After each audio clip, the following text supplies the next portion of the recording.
Fala, meu amigo, seja muito bem-vindo aqui a mais uma análise do nosso canal Manual de Dinheiro, e vamos trazer hoje aqui mais um fundo de logística.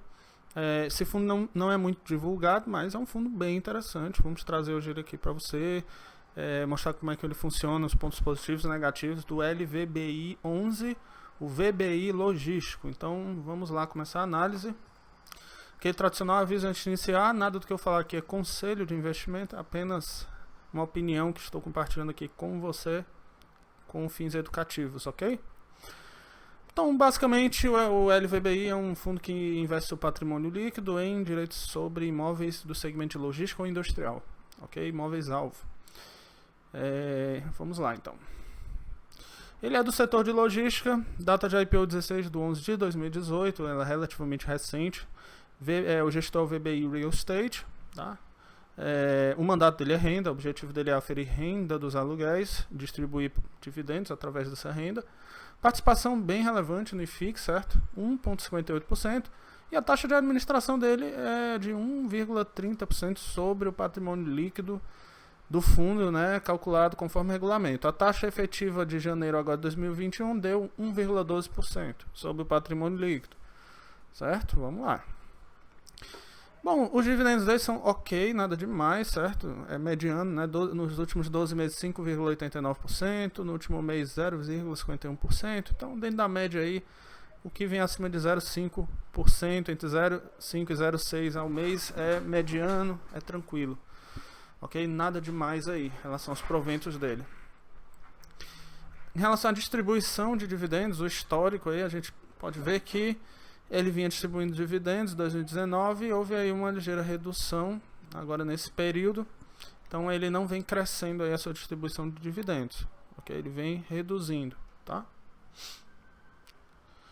Bom, em relação à cotação, a cotação tem se mantido subindo. Agora caiu na pandemia, já está no fundo aqui novamente, mas a tendência era de subir. A tendência estava sendo de subir, certo? A vacância dele é bem pequena, 3,30%, ok? Ele está sendo negociado sem ágio nenhum, ele está com o valor dele praticamente igual ao valor patrimonial, um PVPA de 1 cravado, ok? Então preço justo aí em relação ao valor patrimonial.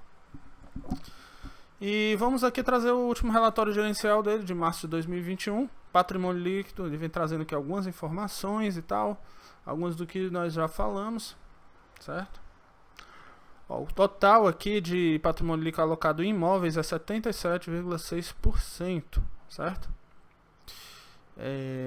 O patrimônio líquido em caixa dele é 22,4%, ou seja, ele está com um bom montante aí em caixa, 315 milhões em março de 2021. Agora, ou seja, ainda tem um valor considerável aí para estar fazendo investimentos e melhorando a distribuição de dividendos dele, certo? Então tem uma perspectiva boa aí de aumento de dividendos. Ele traz aqui uma linha do tempo, desde a primeira emissão que foi feita aqui, a aquisição do galpão de Extrema, em seguida a segunda emissão de 480 milhões, depois, né, houve algumas aquisições aqui. Ele fez a terceira emissão agora em outubro de 2020, tá? No valor de 500 milhões, ele fez a aquisição aqui de 2 ativos em fevereiro agora, e ainda possui 300 e alguma coisa milhões no seu caixa, certo? Então ainda tem caixa livre aí, tá bom? Ou seja, pode alocar ainda esse caixa e melhorar os dividendos nos próximos meses aí, certo? O número de locatários deles são 25, né? Número de galpões logísticos 8, prazo médio de vencimentos contratos 82 meses, né? Ou seja, bem interessante aí, quase 8 anos a média de vencimento, e a vacância de 3,3%, como nós já falamos. Aqui são os empreendimentos dele, nós vamos estar olhando em detalhes nos próximos slides. O histórico de distribuição por cotas dele, né? Houve aqui essa queda de distribuição. Dividend yield também houve essa queda de distribuição.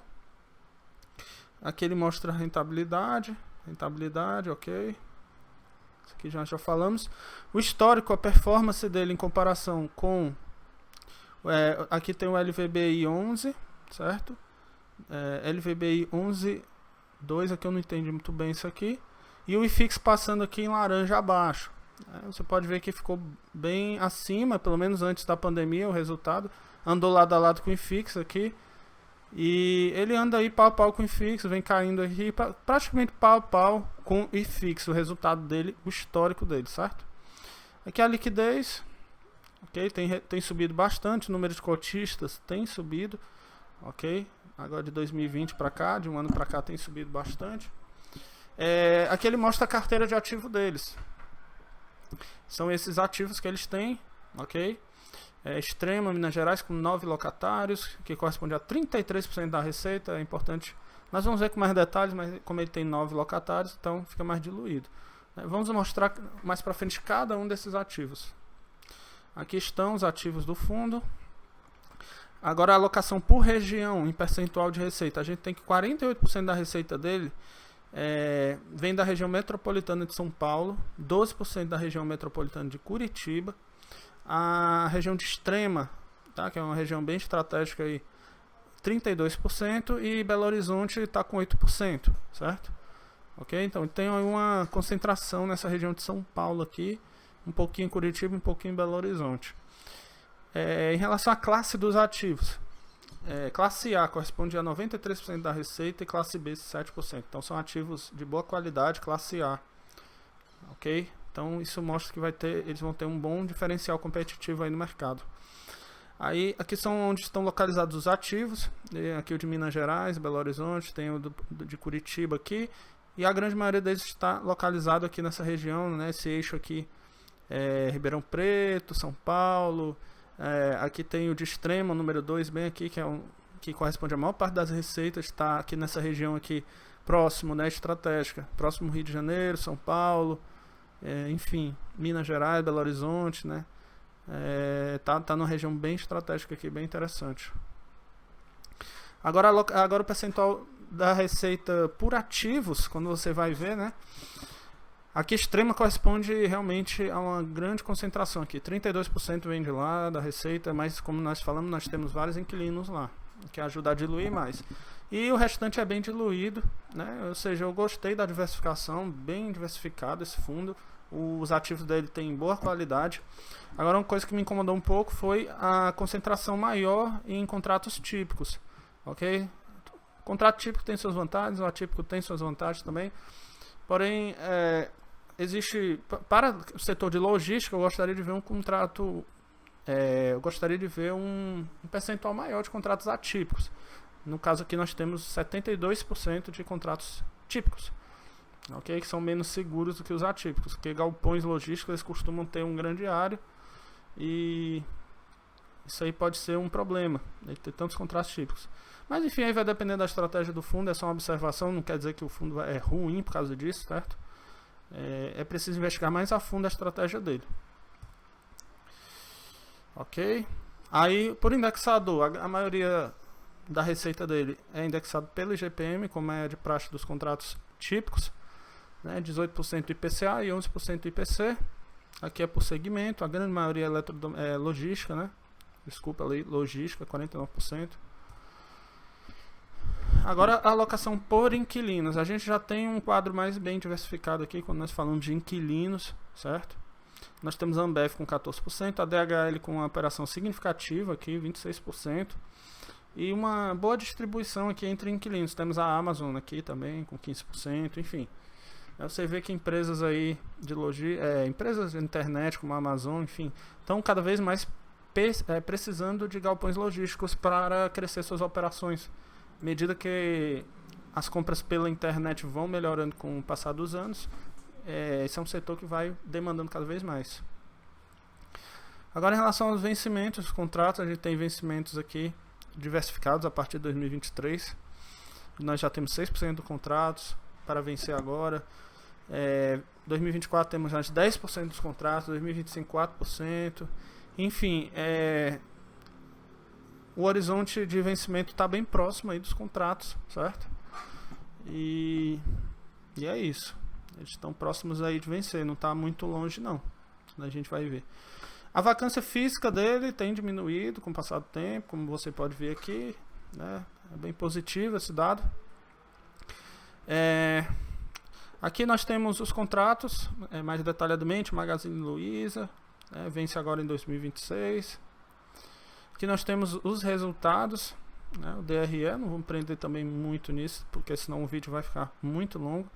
Mas nós temos aqui, interessante a gente perceber que nós temos aqui obrigações por recursos em garantia, como passivo de 10%. Nós temos os passivos dele na caixa de 10% e o patrimônio líquido 90%, correspondendo a 1 bilhão 298 milhões. Mas nós temos 10% aí de nós temos 10% de passivos aí, certo? Aí ele mostra aqui os imóveis que estão no fundo imobiliário aqui, foi adquirido em dezembro de 2018, a localização, esse de extremo ele está a 106 km de São Paulo. No caso da logística é importantíssimo a localização, a distância para o centro comercial, né? Quanto mais próximo do centro comercial, melhor. E aqui é um galpão que fica próximo a 3 grandes centros aqui, né? Mas fica uma distância considerável do Rio de Janeiro, uma distância considerável de Belo Horizonte, 480 km, e 106 km de São Paulo, né? São distâncias aí consideráveis.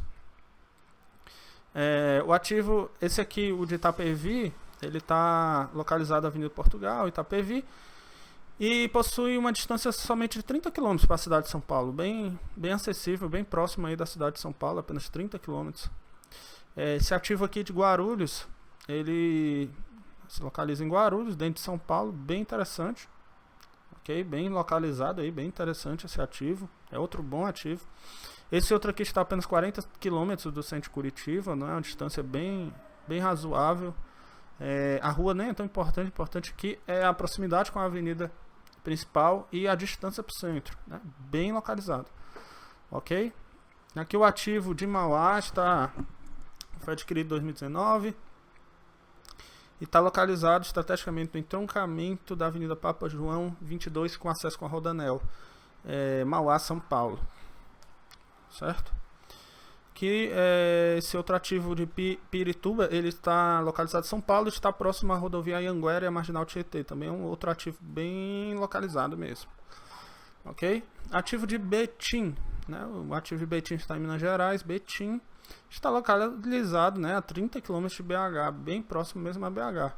Esse ativo de Jandira, ele está localizado em Barueri, São Paulo, e ele está a apenas 7 km da Rodonel Mário Covas e 20 minutos da Marginal Pinheiros e a Tietê, né? Tem uma localização bem interessante também. E aqui ele faz o marketing aqui da gestora, né? Fundada em 2006 até 2021 e tem 65 investimentos realizados em mais de 15 estados do Brasil e tem um time com mais de 10 anos em atuação de imóveis. Qual a conclusão que nós tiramos desse fundo no final das contas? Primeiro, os dividendos dele são ok. Ele tem uma boa diversificação de receitas geográficas. Ele não tem ágio, isso é bom. Ele está sendo negociado a um preço igual ao valor patrimonial dele, certo? Tem uma boa qualidade dos ativos, bem diversificado. Tem uma segurança muito boa esse fundo imobiliário pelos seus ativos, certo? Então, questão de segurança, você pode ficar relativamente despreocupado que os ativos dele são muito bons. A única ponto positivo que eu vi é uma excessiva concentração em contratos típicos. Eu gostaria de ver uma distribuição melhor, 50-50, ou então até mesmo uma concentração maior de contratos atípicos. Eu prefiro quando se fala de galpões de logística. Mas, de novo, isso não quer dizer que ele é ruim, ok? Aí fica na sua estratégia. Aqui é apenas uma opinião, não estou aqui condenando por conta disso, né? Mas eu me sentiria mais confortável com mais contratos atípicos, certo? Bom, é isso. Eu lhe convido a baixar o nosso e-book, Manual dos Fundos Imobiliários, se você quer aprender mais sobre fundos imobiliários. E se você quer, né, aprender a analisar fundos imobiliários, eu criei um curso na Udemy que eu estou deixando disponível aqui na descrição do vídeo, bem interessante, sobre análise de fundos imobiliários para você aprender aí a montar a sua própria carteira com segurança aí, tá? Pois obrigado aí por assistir, um grande abraço, até o próximo vídeo.